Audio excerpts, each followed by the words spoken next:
ఉపయోగించవచ్చు దాన్ని కంటిన్యూ. మనం ఇప్పుడు రామేశ్వరం దగ్గర ఉన్న సముద్రానికి వెళ్తున్నాము. ఇది దారి చూస్తున్నారు కదా, చాలా చక్కగా ఉంది, ప్రయాణించడానికి చాలా అనుకూలంగా ఉంది.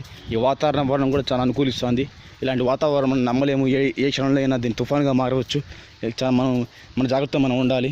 అద్భుతమైన చెట్లు ఇది చూసారు కదా, తాటి కలపతో వీళ్ళు ప్రహారీ గోడ నిర్మించుకున్నారు. ఇలాంటి అద్భుతమైన గోడలు మనం ఇలాంటి ఇక్కడ సముద్ర తీరాల్లోని తాటి చెట్లు మాత్రమే చూడగలము. పూర్వ చూసారు కదా, అద్భుతమైన చెట్లు. ఇదంతా ప్రకృతికి సంబంధించిన విషయాలు. పువ్వు కూడా మంచి కలర్లో ఉంది. స్మెల్ ఎలా ఉంది హరిసాంగ్ గారు? స్మెల్ మామూలుగా ఏదో జాస్మిన్ లాగా ఉంది. వాసన చూడొచ్చు మీరు కూడా. Wow, it's a very peaceful smell. చాలా అద్భుతంగా ఉంది. ముందర గోపాల స్వామి వచ్చి డిక్కీ ఎత్తుకొని నడుస్తున్నాడు. స్వామికి అగ్గిలు పడిపోయినాయి. గోపాల స్వామి అనుకున్నంత ఈజీ కాదు ఇక్కడ నడవడం.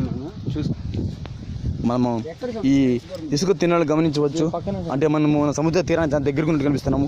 ఇసుక తిన్నెల్లో ప్రయాణం నడవడం అనేది చాలా ఇబ్బందికరంగా ఉంటుంది. అది పాతాళ రిక్ష లేని ప్రయాణం చాలా కఠినతరమైనది. ఇలాంటి సందర్భాలు ఎటువంటి ప్రమాదం జరగవచ్చు. మనము చాలా కరెక్ట్గా ఉండాలి, జాగ్రత్త పడించాలి. మన రైల్వే ట్రాక్ కనిపిస్తుంది, రైల్వే ట్రాక్ దాటాల్సి వస్తుంది. ఇది బ్రాడ్ గేజ్ ట్రాక్ లాగా ఉంది. మన ఈ ట్రాక్ నుండి మన రామేశ్వరం గుడికి పోవచ్చు, శివాలయంకి, రామేశ్వర సన్నిధికి. సముద్రం మధ్యలో వెళ్ళే ట్రాక్ ఇదే అనుకుంటా.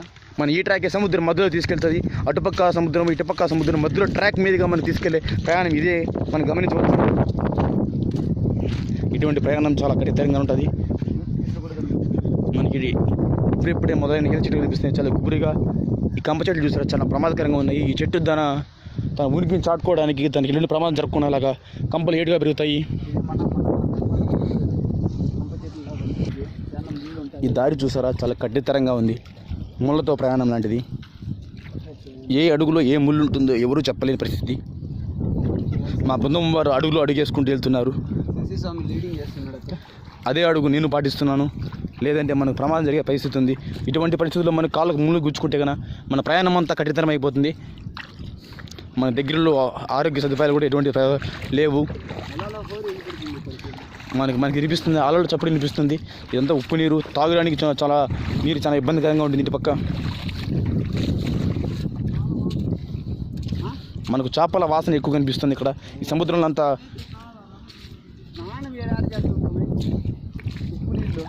మన ప్రయాణం అంతా ఇలాగే ఉంది. మా బృందం వారు అడుగులు వేసుకుంటూ నిదానంగా వెళ్తున్నారు. ఈ నీళ్ళల్లో పాములు ఉండే ప్రమాదం ఉంది. మన సముద్రం చూస్తున్నాము, సముద్ర తీరాన్ని చేరుకున్నాము. చక్కటి సముద్రం కనిపిస్తుంది, చక్కని గాలులు. సముద్ర తీరం అంటే చాలా మనకు ఆహ్లాదకరమైన వాతావరణం ఉంటుంది. ఈ ఆహ్లాదకరమైన వాతావరణాన్ని మనం చాలా అనుభవించాలంటే మనం బీచ్ దగ్గర పోవాల్సిందే.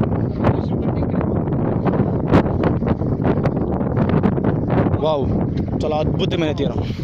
వావ్, ఎక్సలెంట్ తీరం. మనం చూస్తున్నాము చేపలు పట్టే వాళ్ళు వృత్తి కోసం వాళ్ళు బోట్లు ఉన్నాయి. చూడండి, మా బృందం వారు నీటిని అనుభవిస్తున్నారు, ఆహ్వాదిస్తున్నారు. నీటి యొక్క ఆహ్లాదకరమైన వాతావరణాన్ని చాలా ఆస్వాదిస్తున్నారు ఈ బృందం వారు. చూడండి, గోపాలస్వామి, పచ్చనయ్య స్వామిని గమనించవచ్చు. ఈ చప్పులు గమనించండి, చప్ప సౌండ్, అలల చప్పులు.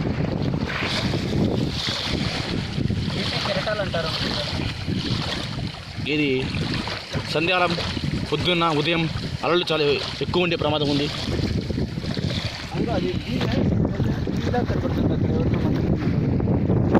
మనకు దీవి కనిపించినట్టుంది.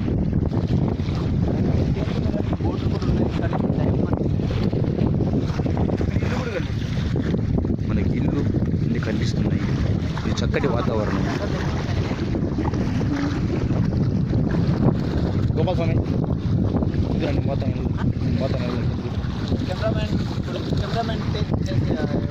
కెమెరామ్యాన్ మారుస్తున్నాము. గోపాల స్వామికి కెమెరామ్యాన్ అందిస్తున్నాము. గోపాల్ గారు, మీరు మాట్లాడితే ఏదన్నా కొంచెం దాన్ని తీసుకోండి. వావ్, ఈ అనుభూతి చాలా ఉత్సాహపరుస్తుంది, ఉల్లాసంగా ఉంది. ఈ నీరు చాలా చక్కగా ఉన్నాయి, తాగే ఎంత ఉన్నాయి, ఉల్లాసంగా ఉంది. సముద్రంలో ధరణి స్వామి చాలా ఆవేశంగా లోపలికి వెళ్తున్నాడు. అది మంచిది కాదు స్వామి, ఒడ్డుకు రండి మీరు, సరేనా? అదే స్వామి కెమెరాకి ఇబ్బంది ఈ ఉల్లాసానికి ఒక హద్దు ఉండాలి స్వామి. మీరు లోపలికి వెళ్ళకండి. ధరణి స్వామి, హరికృష్ణ స్వామి, మీ ఉల్లాసానికి ఒక హద్దు ఉంది. మీరు ఒడ్డుకు రండి. చూడు స్వామి, స్కేటింగ్ చేయొచ్చు ఇలా. మీరు చేస్తారు స్వామి, సముద్రం ఇది స్వామి. స్వామి స్వామి అక్కడ చూడండి స్వామి, అక్కడ చేపలు పట్టు స్వామి, చేపలు పట్టడం గమనించవచ్చు. చూడొచ్చు దాన్ని ఎలా ఉపయోగించి చేపలు పడతారనేది మనం దగ్గర చేపలు పట్టి ఆయుధంగా సాధనంగా ఉపయోగిస్తారు వాళ్ళు. అలాంటి వాళ్ళ వృత్తి అదే, వాళ్ళు చేపలు పట్టడం అమ్మడం వల్ల వాళ్ళ ఆదాయం ఉంటుంది. పెట్టే